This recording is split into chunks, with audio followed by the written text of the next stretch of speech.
It's hard to think of a symbol of COVID-19 more common than the N95 respirator.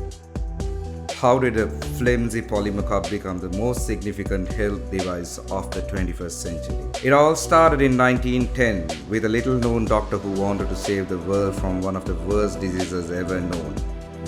In the fall of 1910, a plague broke out across Manchuria, now northern China. It was apocalyptic. It killed 100% of those infected and no one survived.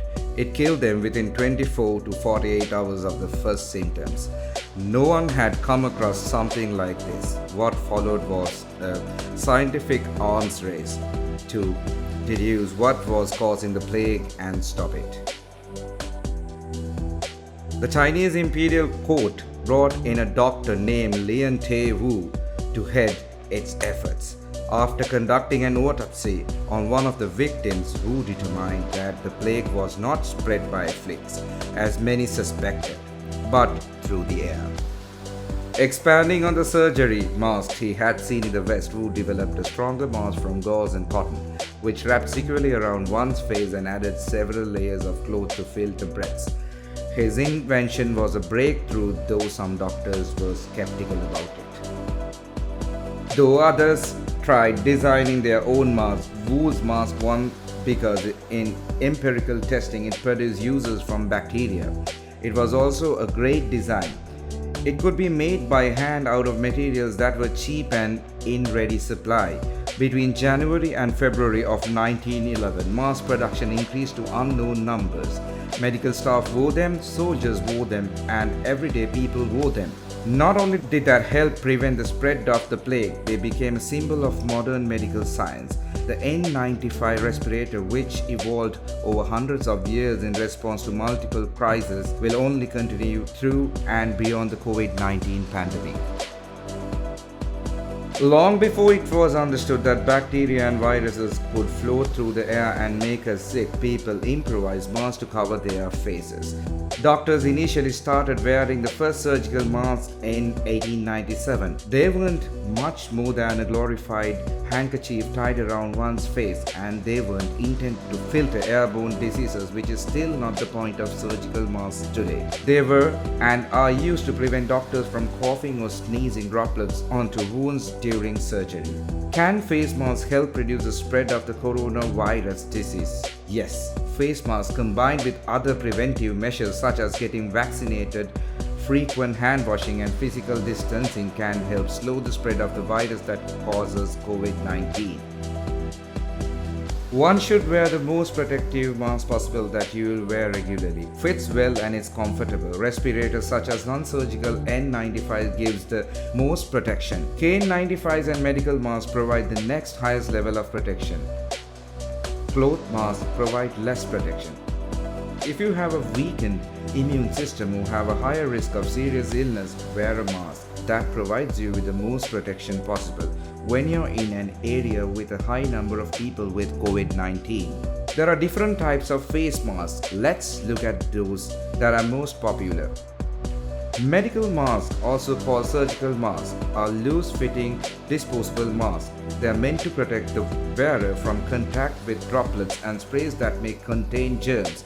A medical mask also filters out large particles in the air when the wearer breathes in. To make medical masks more form-fitting, knot the air lobes where they attach to the mask, then fold and tuck the unneeded material under the edges. Contrary to what people say and fear, wearing a medical mask doesn't increase the level of carbon dioxide in the air you breathe. A KN95 mask is a type of respirator that meets certain international standards. It offers more protection than a medical mask because it filters out both large and small particles when the wearer inhales. However, be cautious when buying a KN95, as many fake masks are sold that don't meet quality requirements. A cloth mask is intended to trap respiratory droplets that are released when the wearer talks, coughs or sneezes. It also acts as a barrier to protect the wearer from inhaling droplets released by others. The most effective clothes masks are made of multiple layers of tightly woven fabric like cotton. A mask with layers will stop more droplets from getting through your mask or escaping from it. The effectiveness of cloth and medical masks can be improved by ensuring that the masks are well fitted to the contours of your face to prevent leakage of air around the mask edges. Masks should be snug over the nose, mouth and chin with no gaps. One should feel warm air coming through the front of the mask when you breathe out and shouldn't feel air coming out under the edges of the mask. Choose masks that have bendable nose strips, as these help prevent air from leaking out of the top of the mask.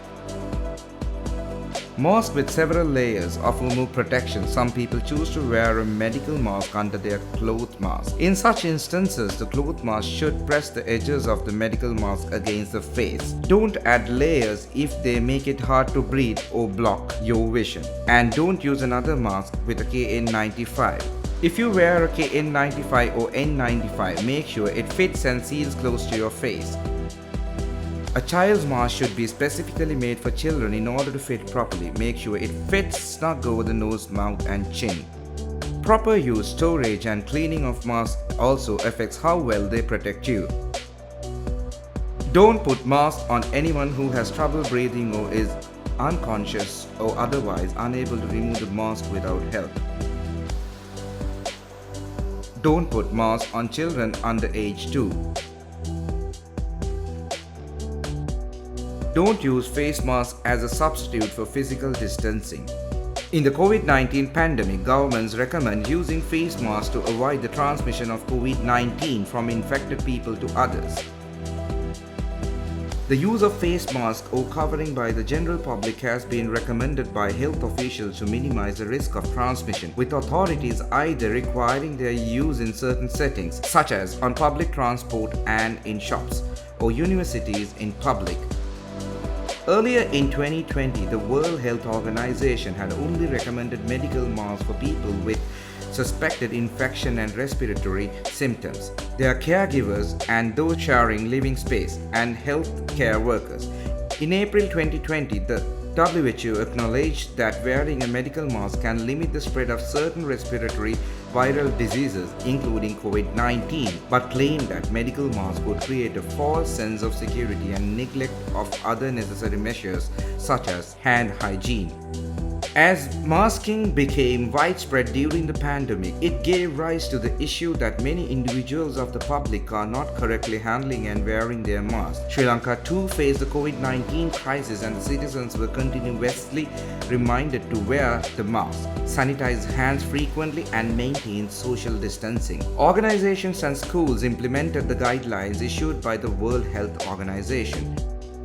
The country recorded its first case of COVID-19 patient on 27 January 2020. From then on till 9th June 2022, Sri Lanka has recorded a total of 663,901 cases and 16,518 deaths. The number of cases reported from 1st January 2022 till 9th June 2022 is 76,329.